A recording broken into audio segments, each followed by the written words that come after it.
Social media के comment भी अजीब होते हैं यार। मैंने एक दफा शॉर्ट में अपनी तस्वीर डाली, नीचे बंदा आके बोला sister where is your dupatta. But ये तेरे बालों से हाँ, शायद क्या था। इतने बड़े मुंह की सिस्टर हो ही नहीं सकती यार। हाँ, ये लेकिन ये divide कितना हो अच्छा है कि जाती है। कितना खुल के हम बात कर रहे हैं और हमें फैमिली देख भी रही है। और अब कितनी चीजें चेंज हुई है। पहले जमाने में आप देखेंगे वो चीजें डिफरेंट थी। हाँ। मतलब अब तो बड़ा नॉर्मल है ना कि यार वो प्रेगनेंसी या इस तरह की बात, उन्होंने नाम ही अजीब अजीब रखे हुए थे, पेट से है, समझ रहे? तो लगा हाँ, पाँव भारी हो गया और इस तरह से। ये कोई तरीका है यार?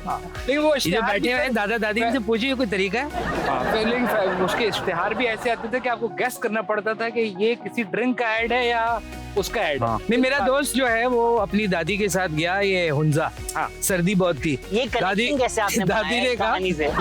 सुनो नहीं, कहानी दादा आ गया था तो आ गया। हाँ, तो इधर दादी फिट करनी है। तो दादी ने कहा कि बेटा वहाँ सर्दी बहुत है, दांत बचते हैं। उसने कहा बिल्कुल दांत बचते हैं। कह रही है मेरी बत्ती सी रख ले तू।